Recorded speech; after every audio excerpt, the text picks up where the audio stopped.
ఆంధ్రప్రదేశ్లో ప్రైవేట్ యూనివర్సిటీల ఏర్పాటును తమ ప్రభుత్వం స్వాగతిస్తోందని మంత్రి నారా లోకేష్ మండలిలో పేర్కొన్నారు. బడ్జెట్ సెషన్లో భాగంగా సోమవారం మండలిలో మంత్రి లోకేష్ మాట్లాడారు. ప్రైవేట్ యూనివర్సిటీల ఏర్పాటుకు సంబంధించిన ప్రతిపక్ష సభ్యులు అడిగిన ప్రశ్నలకు జవాబునిచ్చారు.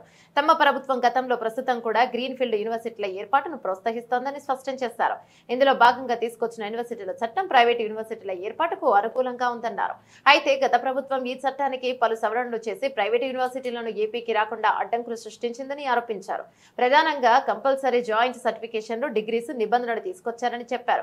కనీసం 30% కోర్సు టైఅప్ అయిన ఫారిన్ యూనివర్సిటీలలో చదవాలని రూల్ పెట్టారు. అయితే ఇలాంటి ఒప్పందం చేసుకోవాలంటే న్యాక్ అక్రెడిటేషన్ తప్పనిసరి అని యూజీసీ నిబంధనలు చెబుతున్నాయన్నారు. కనీసం 2 గ్రాడ్యుయేట్ బ్యాచ్లన్నా 6 ఏళ్ల ఎగ్జిస్టెన్సీ ఉండాలని, 1000కి పైగా పబ్లికేషన్స్ చేసి ఉండాలని, క్యూఎస్ వరల్డ్ ర్యాంకింగ్స్ లో ఇన్స్టిట్యూషన్స్ కనీసం 3 గ్రాడ్యుయేటింగ్ బ్యాచ్లు మరియు ఎన్ఐఆర్ఎఫ్ ర్యాంకింగ్స్ లో కనీసం 3 గ్రాడ్యుయేటింగ్ బ్యాచెస్ ఉండాలని యూజీసీ చెబుతోందన్నారు. అధ్యక్ష, గౌరవ సభ్యులు చెప్పినట్లు 2016లో ఆనాటి ప్రభుత్వం ప్రైవేట్ యూనివర్సిటీస్ ఎస్టాబ్లిష్మెంట్ కోసం ప్రత్యేక చట్టం తీసుకొస్తాం జరిగింది అధ్యక్ష. దాంట్లో భాగంగా మీరు చూస్తే విట్ ఎస్ఆర్ఎం, సెంచురియన్ యూనివర్సిటీ, క్రియా యూనివర్సిటీ కూడా ఆంధ్ర రాష్ట్రానికి వస్తాం జరిగింది అధ్యక్ష. విట్ ఎస్ఆర్ఎం ఇక్కడ అమరావతిలో వస్తే, సెంచురియన్ యూనివర్సిటీ ఏకంగా ఉత్తరాంధ్ర విజయనగరంలో వచ్చింది, క్రియా యూనివర్సిటీ నెల్లూరు జిల్లాలో వస్తాం జరిగింది. అంటే అభివృద్ధి వికేంద్రీకరణకి ఆనాడు కూడా మేము కట్టుబడి ఉన్నాం, చేసి చూపించడానికి ఇది ఒక ఉదాహరణ అధ్యక్ష. దాని తర్వాత గత ప్రభుత్వం దాదాపు 5 సార్లు ఈ చట్టాన్ని సవరణ చేస్తాం జరిగింది. దాంట్లో భాగంగా బ్రౌన్ ఫీల్డ్ యూనివర్సిటీస్ కి ఎక్కువ ప్రాధాన్యత ఇచ్చే దిశగా గత ప్రభుత్వం చేసింది అధ్యక్ష. దాంట్లో మీరు చూస్తే బ్రౌన్ ఫీల్డ్ యూనివర్సిటీస్ లో కూడా ఒక 4 యూనివర్సిటీస్ బ్రౌన్ ఫీల్డ్ యూనివర్సిటీస్ అంటే Mohan Babu university, Hanumachari university, Godavari global university, Aditya university, ఈ 4 యూనివర్సిటీస్ కూడా బ్రౌన్ ఫీల్డ్ యూనివర్సిటీ కింద వస్తాం జరిగింది అధ్యక్ష. కానీ అధ్యక్ష, మీరు చూస్తే ఈ యాక్ట్ లో చేసిన సవరణల వల్ల ఇంకా ఆంధ్ర రాష్ట్రంలో గ్రీన్ ఫీల్డ్ ప్రైవేట్ యూనివర్సిటీస్ రాకుండా ఉంది అధ్యక్ష. అంటే ఇది ఎందుకు చెప్తున్నానంటే ఈ యాక్ట్ యూజీసీ రెగ్యులేషన్స్ కి విరుద్ధంగా ఉంది. నాకు కొంచెం వివరాలు చెప్తాను.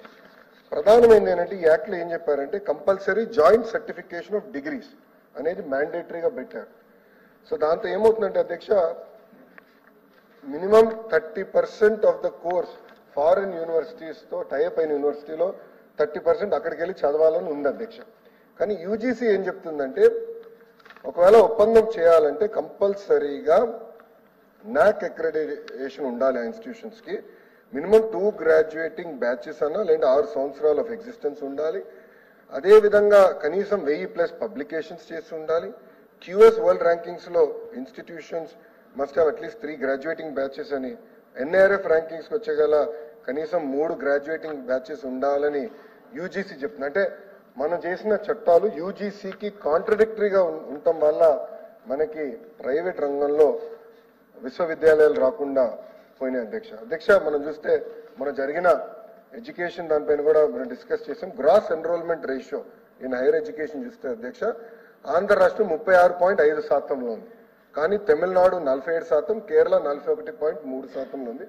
ఇదొక ఫోకస్డ్ గా పెట్టుకుని మేము ముందలు తీసుకెళ్లే లక్ష్యంతో చేస్తున్నామని ఆనాడు చాలా స్పష్టంగా ఎడ్యుకేషన్ రిఫార్మ్స్ కూడా నేను చెప్తాం జరిగింది అధ్యక్ష. ఇక్కడ చాలా గౌరవ సభ్యులు అడిగారు, 35% సీట్లు ఏదైతే ఉందో అది క్లియర్ గా ఎప్సెట్ ద్వారా అది ఫిల్ అవుతాం జరుగుతుంది. మిగతా 65% సీట్లు విద్యార్థులందరూ వాళ్ళ మెరిట్ ప్రకారం అంటే లోకల్ గా వాళ్ళు పెట్టుకున్న ఏదైతే ఎగ్జామ్స్ ఉందో దాని ప్రకారం ఫిల్ చేస్తాం జరుగుతుంది అధ్యక్ష. అంతేకాకుండా గౌరవ సభ్యులు ఇంకొక 2 ప్రశ్నలు అడిగారు